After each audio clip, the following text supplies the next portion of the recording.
India எவ்வளவு நாளா பழசாவே இருந்துட்டு இருக்குது. ஒரு புதிய கட்டமைப்புனா பழசால தகடுபடி ஆக்கிடணுங்க. ஓட்டு போடுறதுனா பழசு தூக்கி போட்டு வேற எதனா கொண்டு வாங்க. எது வேணா செய்வீங்க இடத்த பிடிக்கிறதுக்கு, எப்படி வேணா முட்டாளாக்குவீங்க மக்களை. ஜிடி நாயுடு என்ன கண்டுபிடிச்சாருங்கிறீங்க? ஆட்டுக்கல்ல கண்டுபிடிச்சாரு. ஒரு மாவாற்றத்தை கண்டுபிடிக்கிறது ஒரு கண்டுபிடிப்பாங்க. நீங்க கண்டுபிடிச்சிருக்கீங்க பாருங்க, ரூபா நோட்ல காந்தியை மாத்தணும், எப்படி தண்ணி பைப்புல மது கொடுக்கணும். அப்போ டென்ஷன் இல்லைன்னா நீங்க நல்லா கரெக்டா பண்ணிடுவீங்க. ஏங்க நீங்க பேசுற பேச்சுக்கெல்லாம் மருந்து குடிச்சு செத்தலாம் போல இருக்குங்க. தமிழ்நாட்டிலயும் விஜய் தான், பாண்டிச்சேரியிலயும் விஜய் தான். எப்படி முடியும்? சட்டத்துக்கு இடம் இல்லையா இதுல? குருவாக்குவோங்க. நாங்க வந்தோம்னா சீரியஸா சொல்றேன், திமுக இந்த 3 எழுத்துக்களை தமிழ் எழுத்துக்கள்ல இருந்து தூக்கிடுவோம்.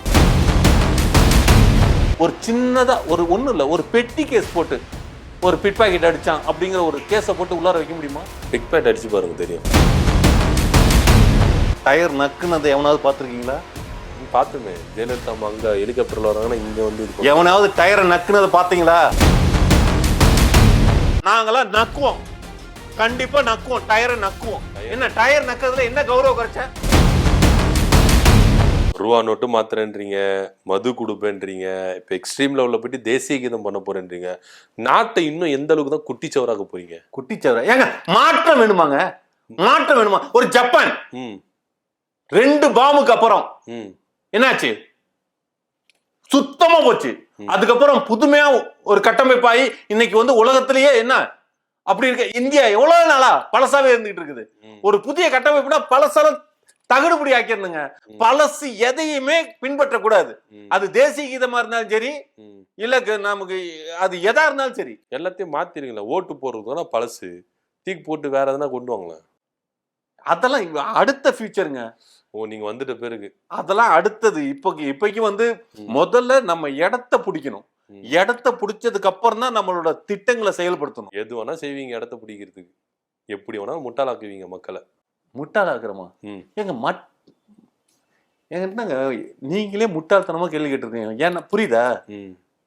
நாங்கெல்லாம் எங்களோட நாலேஜை புரிஞ்சுக்கிறதுக்கு அறிவு வேணும். அந்த அறிவுக்கு நீங்க தெரிஞ்சுக்கணும். படிச்சுட்டு வாங்கன்னு சொல்றது. ஏன்டா படிங்கடா படிங்கடான்னு எதுக்காக சொல்றாங்க? புரியுதுங்களா? உங்க நாலேஜை புரிஞ்சுக்கிறதுக்கு படிக்க சொல்றீங்க. ஆமாங்க, உங்க நாலேஜை புரிஞ்சுக்கிறதுக்கு ஜிடி நான் எழுத முடியாது. பாவம் மனுஷன் வேற இல்ல. ஏங்க ஜிடி நாயுடு என்ன கண்டுபிடிச்சாருங்கிறீங்க? ஆட்டுக்கல்ல கண்டுபிடிச்சாரு. ஒரு மாவாற்றத்தை கண்டுபிடிக்கிறது ஒரு கண்டுபிடிப்பாங்க. நீங்க கண்டுபிடிச்சிருக்கீங்க பாருங்க, ரூபா நோட்ல காந்தியை மாத்தணும், மதுவை கொடுக்கணும், எப்படி தண்ணி பைப்புல மது கொடுக்கணும். நீங்க இன்டெலிஜென்ட் சார் நீங்க. அப்புறம் இதெல்லாம் நான் சொல்லல, உங்க தலைவர் சொல்லிதான் சொல்றீங்க. தலைவர் சொல்லி சொல்றாரு. ஏங்க உங்களுக்கு வந்து பைலா இருக்கு இல்லையா? ஒவ்வொரு கட்சிக்கும் ஒரு பைலா இருக்கும் இல்லையா? ஒவ்வொரு சங்கத்துக்கும் ஒரு பைலா இருக்கு இல்லையா? உங்க கட்சிக்கு என்ன பைலா இருக்கு? இது வரைக்கும் அந்த பைலா வந்து ரகசியமா வச்சிருக்கு. அந்த பைலாவோட திட்டத்துல இருக்கிறதெல்லாம் இதெல்லாம் ஃபியூச்சர் திட்டங்கள். அந்த பைலா முழுசா நாங்க வெளியிட்டோம்னா அடுத்த கட்சிக்காரன் ஜெயிச்சுட்டு போயிருவான். இப்போ ஜெயிச்சு தான் போறோம். இப்பவும் ஜெயிச்சு தான் போறோம். உங்களை மாதிரி மூளை இல்லாத இருக்கிறப்ப அவங்களுக்கு தான் ஓட்டு போடுவீங்க, அவங்களுக்கு தான் ஜெயிக்க வைப்பீங்க. ஒரு புரிதல் வேணும்.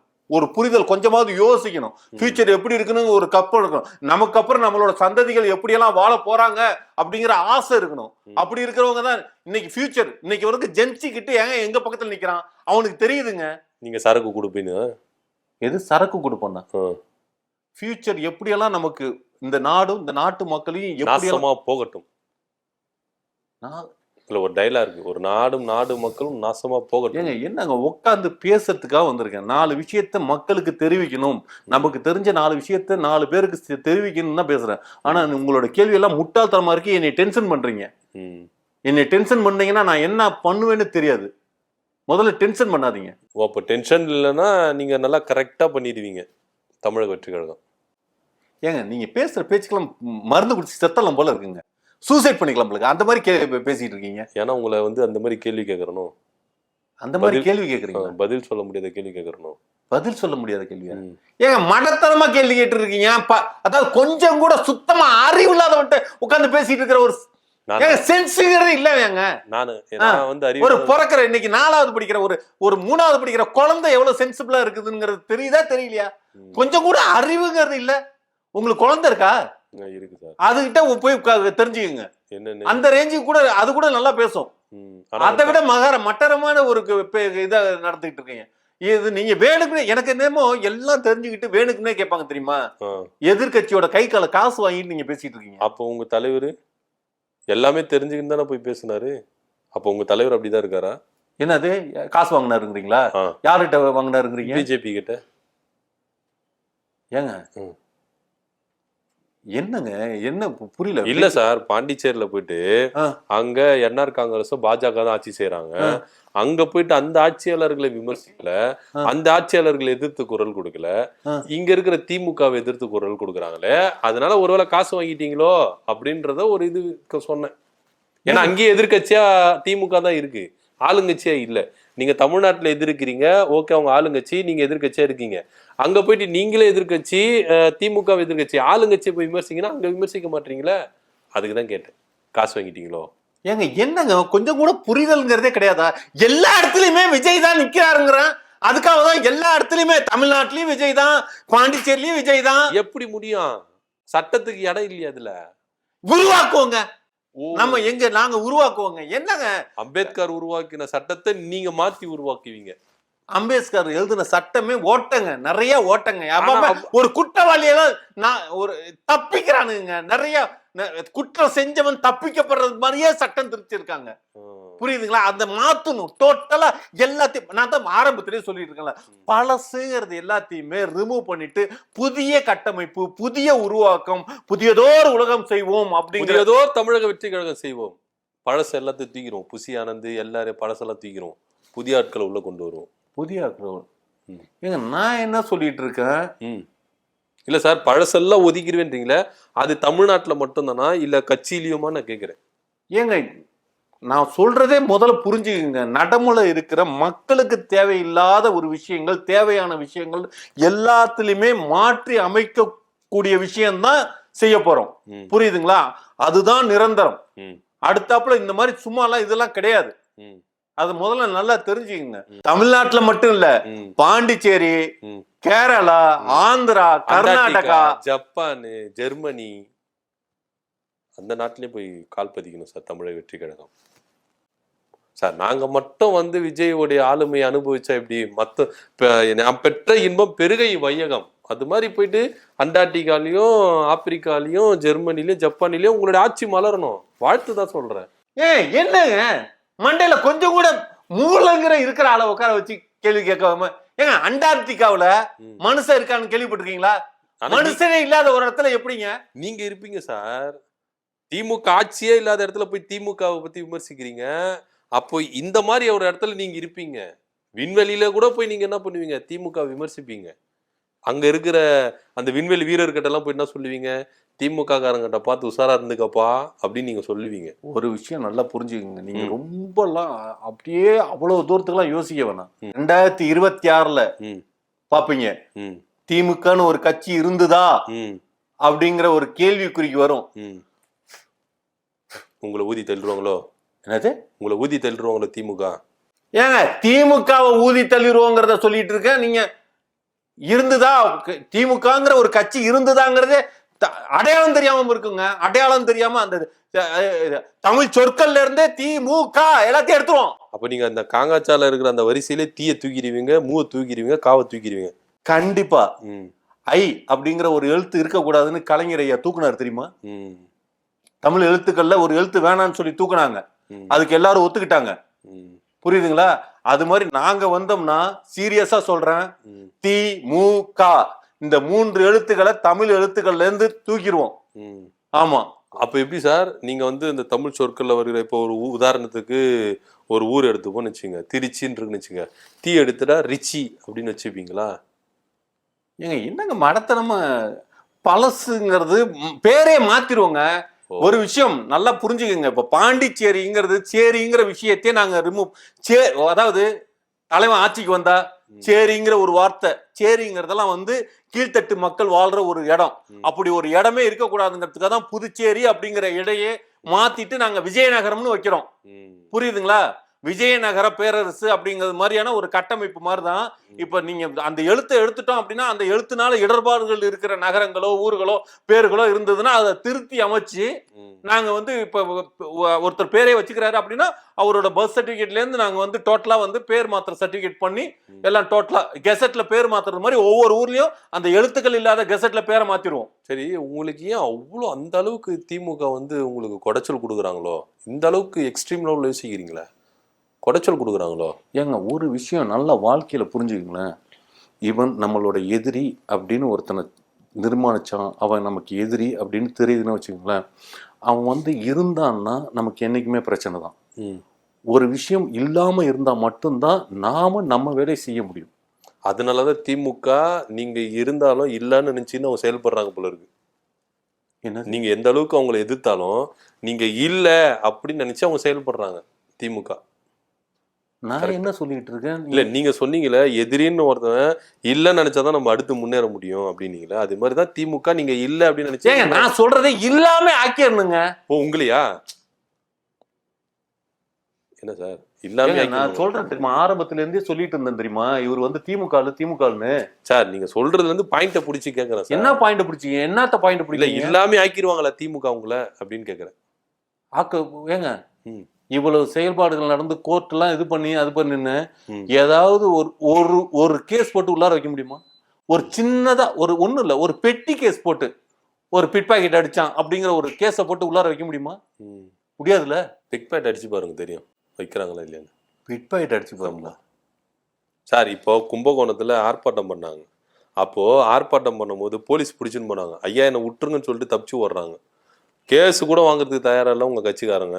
நீங்க வந்து பிக் பாக்கெட் கேஸுக்கு போயிட்டீங்க. தப்பு பண்ணா தண்டனை வாங்குறது தண்டனைக்கு ரெடி ஆகலாங்க. ஆகலையே, ஓடுறாங்கல்ல எல்லாரும். தப்பு பண்ணமா இல்ல போராட்டம் நடத்துனாங்க, கேஸ் பிடிச்சி சாயந்தரம் விட்டுற போறாங்க, அதுக்கே ஓடுறாங்கல்ல நிறைய பேர். என்னை விட்டுருங்க சாமி நான் இந்த கூட்டத்துல வரல அப்படின்னு. போலீஸ் தேடி தேடி பிடிச்சி வந்து அரெஸ்ட் பண்ணுது. போலீஸ் ஏன் அரெஸ்ட் பண்றாங்க தெரியுதா? போராட்டம் பண்ணாங்க, அரெஸ்ட் பண்ணுது. போராட்டம் பண்றாங்க, அமைதியான ஒரு சூழல்ல நாங்க நடத்திட்டு இருக்கிறத அதை வன்முறையா மாத்துறாங்க. ஒரு ஜல்லிக்கட்டுங்கிறது அமைதியா நடந்துகிட்டு இருந்தது.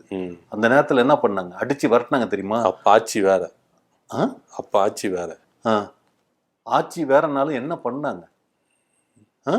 அந்த மாதிரி அமைதியான ஒரு சூழல் நடந்தாலும் நீங்க தான் அமைதியா பண்ண மாட்டீங்களா? அமைதியா பண்ண மாட்டேங்க. எதை நாங்க அமைதியா பண்ணல? எதை தான் நீங்க அமைதியா பண்ணிருக்கீங்க? அன்னைக்கு பாண்டிச்சேரியில நடந்தது கூட டோக்கன் இல்லாதவங்க கியூஆர் கோட் இல்லாதவங்க எல்லாம் உள்ள வாங்க அப்படின்னு சொல்லிட்டு உங்க தலைவர் கூப்பிடுறாரு, சின்ன தளபதி. மறுபடியும் சொல்றேன், தளபதினா விஜய் மட்டும்தான். இவரு சின்ன ஓ சின்ன தளபதி. அவங்க என்னங்க சின்னது பெருசுன்ட்டு ஒண்ணுதாங்க, ஒன் அண்ட் ஒன்லி. அப்படி பேசி பழகுங்க. புசியானந்த ஐயா ஐயான்னு சொல்லுங்க. சும்மா சின்ன தளபதி இன்ன தளபதி எல்லாம் எனக்கு டென்ஷன் ஆகுது. ஐயா புசியானந்த ஐயா யாதான். ஏன்னா கலைஞர் வந்து ஐயா தூக்கிட்டாரு நீங்க தான் சொன்னீங்க. அதனால அவர் வந்து ஐயாலாம் கூட மாட்டேன் ஐயா. நீங்க என்னங்க சார் நீங்க தான் புத்திசாலியா பேசுறோம் சார். நீங்க தான் சார் சொன்னீங்க கலைஞர் ஐயா தூக்கிட்டாரு அதனால வந்து இல்ல அப்படின்னு. அதுக்காக சொன்னேன் சார். ஏங்க ஐயன்னானா ஆனா அவனா எழுத்துக்கள்ல நடுப்புற வந்து ஐயன்னான்னு இப்படி வரும், ஜா மாதிரி போடுற எழுத்து, அததான் தூக்குனாரு. ஆனா ஐயா அப்படிங்கிறது ஆனா போட்டு ஈயன்னா போட்டு அந்த மாதிரி எழுதலாம்.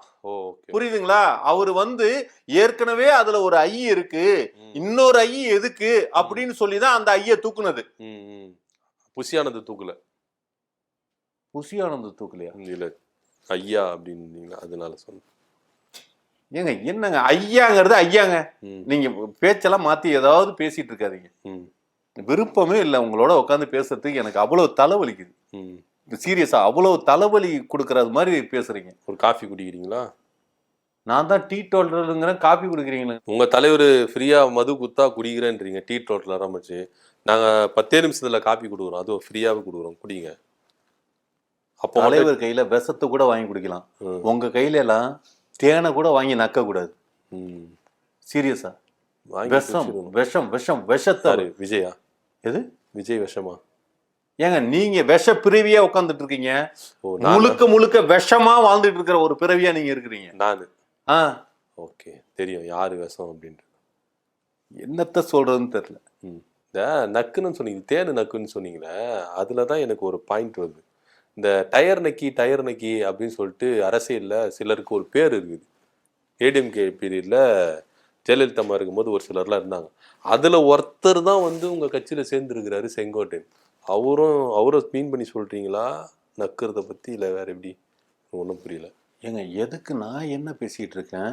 தலைவர் விஷத்தை கொடுத்தா கூட குடிப்பேன், ஆனா நீங்க தேனை கொடுத்தா கூட நக்க மாட்டேன்னு அதுக்கு நான் சொன்னா, நீங்க சம்பந்தமே இல்லாம செங்கோட்டையன் ஐயாவை வந்து இதுக்குள்ளார கொண்டு வந்து டயரை நக்குனாருன்னு சொல்றீங்க. சார், ஏடிஎம்கேலாம் உங்களுக்கு ஒரு பேரே இருந்தது ஜெயலலிதா அம்மா இருக்கும்போது. சோசியல் மீடியாலாம் எவ்வளவு பரவிச்சு, டயர் நக்குறாங்க அப்படி இப்படின்னு சொல்லிட்டு எவ்வளவு கிண்டல்லாம் பேசியிருந்தாங்க. அதை வச்சு நான் சொன்னேன்.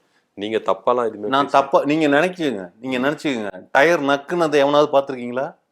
பாத்துமே. ஜெயலலிதா அம்மா அங்க ஹெலிகாப்டர்ல வராங்கன்னா இங்க வந்து இது எவனாவது டயரை நக்குனதை பாத்தீங்களா? டயரை தொட்டு கும்பிட்டாங்களே. தொட்டு தானே கும்பிட்டானுங்க. நக்குனதை பாத்தீங்களா? எங்க தலைவன் அந்த ரதத்துல போனானா அதெல்லாம் ரதம். புரியுதுங்களா? தேரு போறப்ப அந்த இதை வீல தொட்டு கும்பிடுவோம். ஏன்னா நாங்கெல்லாம் நக்குவோம், கண்டிப்பா நக்குவோம், டயரை நக்குவோம். என்ன டயர் நக்கிறதுல என்ன கௌரவம் குறைச்ச? டயர் நக்கிறதுனால என்ன கௌரவம் குறைச்சங்கிற? அந்த அளவுக்கு நீங்க வந்து அறிவாளியா இருக்கீங்க தமிழக வெற்றி கழகத்துல. அறிவாளியோ? அறிவாளியா இருக்கீங்கன்னு. நாங்க அறிவாளியா இருக்கத புரிஞ்சுக்க முடியாத தற்குறியா இருக்கீங்க. ஓ, நீங்க டயர் நக்கிறது அறிவாளின்னு நினைக்கிறீங்க. ஏங்க ஒருத்தர் உண்மையா இருக்கணுங்க. நம்மளோட உண்மைத்தன்மை என்ன, நம்ம எப்படி இருக்கோம், நம்மள முழுசா ஒருத்தருக்கு அர்ப்பணிக்கணும்னா கீழே இறங்கி போய் நடத்தணும். கீழே இறங்கி போய் செய்யற வேலைகள் தான். உங்க தலைவர் இறங்கவே மாட்டேங்கிறாரு கீழே. தலைமை எதுக்குங்க இறங்கணும்? தலைமை எதுக்கு இறங்கணும்? இறங்கணும் தான். அப்பதானே மக்கள் நின்னா தானே மக்களுடைய வழி தெரியும். இறங்கணும். அவருக்கு வழி சொல்றதுக்கெல்லாம் நாங்க இருக்கோம்.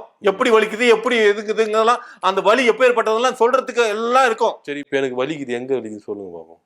என்னது? இல்ல சார், உங்க தலைவருக்கு எங்க வலிக்குதுன்னு சொல்லுவீங்கன்னு சொல்றீங்க. எனக்கு வலிக்குது, எங்க வலிக்குதுன்னு சொல்லுங்க பாப்போம். என்னது? எனக்கு எங்க வலிக்குதுன்னு சொல்லுங்க பாப்போம். உங்க தலைவருக்கு மட்டும் தான் சொல்லுவீங்களா? எனக்கு சொல்ல மாட்டீங்களா? சார், கேட்டது நான், எனக்கு பதில் சொல்லுங்க சார். சார், நான் கேட்டேன் சார், அவரு வலிக்கலன்னு கேட்கல, நான் தான் வலிக்குதுன்னு கேட்டேன். எனக்கு சொல்லுங்க. அவருக்கு சொல்றீங்க, அவரு கேட்கல உங்ககிட்ட வலிக்குதுன்னு. இல்ல, என்னை பார்த்தா என்ன இது ரொம்ப கண்ணாப்புனா வருது. எங்களோட தொண்டர்கள்லாம் வாயில வந்ததெல்லாம் பேசுவானுங்க, எனக்கு வரும். பேச தெரியாதுன்னு நினைச்சுக்காதீங்க. பயங்கரமா பேசுறாங்க உங்க தொண்டர்கள்லாம். வாய்க்கு வந்து தெரியுதுல, அது மாதிரி என்னால பேச முடியும். நீங்க பேசுற ஒவ்வொரு வார்த்தையும் அது மாதிரி சுடுது. சூடு சோறுன்னு இருக்குதாவா? சுடுதுனீங்களா? என் கால சூடு சோறுன்னு இருக்குதான்னு கேட்ட மாதிரி இருந்தது. உங்க தொண்டர்கள்லாம் வாய்க்கு வராததை கூட பேசுறாங்க சார். கொஞ்சம் அடக்க சொல்லுங்க சார். ஏன் சார் இப்படி பேரை கெடுத்துனுக்குறாங்க? விஜய் பேர் தான் சார் கெடுது. நீங்க பேசிட்டு போறீங்க, உங்க தொண்டர்கள் பேசிட்டு போறாங்க. விஜய் பேர் தான் சார் கெடுது. என்னங்க ஒரு நாகரிகமற்ற என்னங்க கூப்பிட்டப்ப என்னங்க சொல்லி கூப்பிட்டீங்க? என்ன சொல்லி கூப்பிட்டீங்க? இல்லங்க, சொல்லுங்க சார். உங்க தொண்டர்களுக்கு ஒரு அறிவுரை சொல்லுங்க சார். கேமரா பார்த்து. உங்களுக்கு தான் அறிவுரை சொல்லணும். உன்ன மாதிரி ஆளுங்களுக்குலாம் மனுஷன்ட்ட பேசலாம். என்னத்த சொல்றது? நான் வேணா போயிட்டு வேற எதனா கொண்டு வந்துருவா, அணில் அது மாதிரி யாருன்னா போய் கொண்டு வந்துடுறேன். நான் எழுந்து போயிடுறேன். என்னது அணிலா? நீங்க தான் மனுஷங்கிட்ட பேச மாட்டேன்னீங்க, அதான் அணில போய் கொண்டு வந்துடுறேன். அதுக்கிட்ட பேசுறீங்களா? ஏங்க என்னங்க, என்ன காமெடி பண்றீங்களா சார்? இல்ல அணில் என்ன எல்லா கம்யூனிட்டியும் அணிலுங்கிற ஒரு வார்த்தை எதுக்காக சொன்னோன்னு முதல்ல புரிஞ்சுக்கணும். ராமருக்கு அணில் ஹெல்ப் பண்ணுச்சு. அந்த மாதிரி அந்த காலகட்டங்கள்ல விஜய் வந்து ஏடிஎம்கேவுக்கு ஜெயலலிதாவுக்கு வந்து ஹெல்ப் பண்ணாங்க. அந்த ஹெல்பிங் சென்டென்ஸ்ல தான் அந்த அணில்ங்கிறது ஒண்ணு உருவானது. புரியுதுங்களா? அதை விட்டு இப்ப அணில உட்கார வச்சு பேசும் புரியல எனக்கு. இல்ல, நான் ஒரு மனித தன்மையா ஒரு ஆறறிவு இருக்கிற மனித ஜென்மமா நீங்க கேள்வி கேட்டு அப்படி பேச மாட்டீங்க. ஒரு புரிதல் இல்லையே அப்படின்னு சொன்னா நீங்க அணில கூட்டிட்டு வர்றதுன்னா புரியல. மறுபடியும் நீங்க என்ன நினைச்சிட்டு இருக்கீங்க? இல்ல சார், நான் உங்களை என்ன சார் நினைக்க போறேன்? ஒண்ணுமே நினைக்கல சார். நீங்க மனுஷங்கிட்ட பேசுவானா அப்படின்னீங்களே, அதான் இப்ப அணில எத்தினாலும் அதுகிட்ட பேசினிருங்க. உங்களுக்கு ஹெல்ப்ஃபுல்லா இருந்ததுன்னு சொல்லி. என்னங்க இது? நீங்க கூப்பிடுறப்ப என்ன சொல்லிங்க கூப்பிட்டீங்க? சரி சொல்லுங்க சார், மேட்ருக்கு வாங்க. இல்லைங்க, வேணாங்க. எனக்கு வந்து உண்மையிலேயே சொல்றேன், இன்னைக்கு வந்து என்னை மூட ரொம்ப ஸ்பாயில் பண்ணிட்டீங்க. ஒரு நல்ல மூட்ல வந்தேன். சரி, எல்லாம் கரெக்டா. என்னது பாண்டிச்சேரி போமா? எதுக்கு? இல்ல, மூடு ஸ்பாயில் ஆயிடுச்சு. நீங்களே பாண்டிச்சேரி போயிட்டு வந்துருவோம். பாண்டிச்சேரி எதுக்குங்க போகணும்? வேண்டாமா? மூடு ஸ்பாயிலானதுக்கு பாண்டிச்சேரிக்கும் புரியல எனக்கு. என்ன சும்மா போயிட்டு வருவோம் சார். உங்க தலைவர் கூட்டம் நடத்திருக்காரு, அந்த இடத்துல போய் பார்த்துட்டு வருவோம். அதுக்காக கூப்பிட்டேன். நீங்க உடனே வேற மாதிரி நினைச்சிடாதீங்க. ஏங்க ப்ளீஸுங்க, தயவு செஞ்சு போதுங்க, நிப்பாட்டுங்க. முடியல, என்னால் தலைவலிக்குது. நீங்க கேட்குற கேள்வியெல்லாம் வந்து ஏன் உண்மை புரியல. ஏன் இன்னைக்கு என்ன ஆச்சு உங்களுக்கு? அன்னைக்கெல்லாம் நல்லா தானே பேசுனீங்க. அது தமிழக வெற்றி கழக தொண்டர்களை பேசும்போது அவங்களுடைய ஆவி எப்படி நம்மளுக்கு ஸ்பிரிட் ஆகுது போல இருக்கு. அதனாலே ஒரு மாதிரியா இருக்கு. என்னன்னு தெரியல. அவங்க கிட்ட பேசினாலே இப்படிதான் இருக்குமோ? ஒருவேளை உங்க தொண்டர்கள் விஜய் வந்து அவங்க தொண்டர்கள்கிட்ட பேசினால எல்லாரும் அப்படி ஆயிட்டாங்களோ? நானும் உங்ககிட்ட பேசுறது அப்படி ஆயிட்டனோ? டவுட்டா இருக்கு. நீங்க வந்து சீரியஸா சொல்றேன். நீங்க நான் ஒரு சில இடம்லாம் சொல்றேன், புரியுதுங்களா? பனையூர், பட்டினப்பாக்கம் இல்லைங்க, ராக்காயபாலம்னு ஒரு ஊர் இருக்கு. அங்க வந்து நல்ல விதமா இது உங்களோட இதை குறி போட்டு பார்ப்பாங்க. பார்த்துட்டு உங்களுக்கு வந்து எதுவும் ஒரு தெளிவு இல்லாம இருக்கீங்க, புரியுதுங்களா? அவங்க வந்து ஒரு சித்த மருத்துவத்துல மருந்து கொடுப்பாங்க. ஆமா, எனக்கு தெரிஞ்ச அந்த அந்த இடத்துக்கு போனீங்கன்னா செலவுலாம் ரொம்ப கம்மி தான். உங்களுக்கு போக்குவரத்து செலவு மட்டும்தான் இருக்கு. மற்றபடி அங்கெல்லாம் போய் அது முதல்ல அங்கே போய் ஒரு 3 தடவை மருந்து சாப்பிடுங்க. விஜய் அங்கதான் போய் சாப்பிட்டு இருந்தாரோ? என்னது? இல்ல இந்த மருந்துக்கு இருந்து சொன்னீங்களே அங்கதான். ஏங்க நான் போய் உங்களை சாப்பிட சொல்றேங்க. சரி, அந்த ராக்காய் பால் எங்க இருக்குது சொல்லுங்க, அட்ரஸ் கொடுங்க. அப்புறம் ராக்காய் பழத்துக்கு நாங்க சொல்லிட்டோம்ல. நீங்க முதல்ல வந்து எங்க டிவிக்கில சேருங்க. ஒருத்தர் முதல்ல எங்கள்கிட்ட சேருங்க. அப்பதான் நாங்க நல்ல விஷயத்த சொல்லுவோம். முதல்ல எங்க கட்சிக்கு வாங்க, எங்களோட உறுப்பினர் கார்டை வாங்குங்க. அதுக்கப்புறம் உங்களுக்கு ராக்காய் பழத்துக்கு நானே வந்து கூட்டிட்டு போறேன். ஓ, அப்ப டிவிக்கில மேல் மட்டத்துல இருந்து கீழ்மட்டம் இருக்கிற நிர்வாகி எல்லாருமே ராக்காய் பாலத்துக்கு தான் போயிட்டு வரீங்க போல இருக்கு. அதனாலதான் உங்க கூட வந்தாதான் அந்த ராக்காய் பழத்தை கொடுப்பேன், கண்டுபிடி நான் உங்களுக்கு அந்த ஊரை சொல்லுவேன்றீங்க. மர்ம தேசமா வச்சிருக்கீங்க போல இருக்கு. ஆட்சி நடத்துவீங்கன்னு பாத்தீங்கன்னா பாலத்துக்குள்ள போய் என்ன பண்ணிடுறீங்கன்னு தெரியல. ஏங்க நான் பாலத்துக்குள்ள போய் என்ன பண்ணுவோமா? இல்ல சொல்ல மாட்டீங்களே, கட்சியில சேர்ந்தாதான் சொல்லுவேன் அப்படின்றீங்களே. அப்படின்னா ஒரு உங்களுக்கு நல்லது நடக்கணுங்கிற விஷயத்துக்கு ஐடியா கொடுத்தா அது வந்து நீங்க வந்து சொல்றத எங்க கட்சியில சேர்ந்தாதான் நல்லது. முதல்ல இப்படியெல்லாம் சேர்ந்ததுக்கு அப்புறம் கேளுங்க சார். நான் எனக்கு நல்லது நீங்க யாருங்க? உங்களுக்கு நாங்க எங்க நல்லது சொல்லணும்? நீங்க யாருங்க? எதிராளியா இருந்து வேலை பார்த்துட்டு இருக்கீங்க. முதல்ல எங்க கட்சியில இருங்க, எங்க கட்சிக்கு வாங்க, எங்களோட உறுப்பினருக்கார காட்டுங்க. அதுக்கப்புறம் நான் ராக்காயல் பாலத்துக்கு நான் வழி சொல்றேன். ஓ, உங்களை மாதிரி தற்குறியா இருக்கிறதுக்கு ஆள் சேர்க்குறீங்க. நீங்க பாலத்துக்கு கீழே போய் என்ன பண்ண போறீங்க? என்னை வந்து செய்ய சொல்றீங்க. அதுக்கு நான் அறிவாளியா இருக்கிறவங்ககிட்ட ஒருத்தர் பேசணும்னு வச்சுங்களேன், எனக்கு இது வந்து தெளிஞ்சிடும்.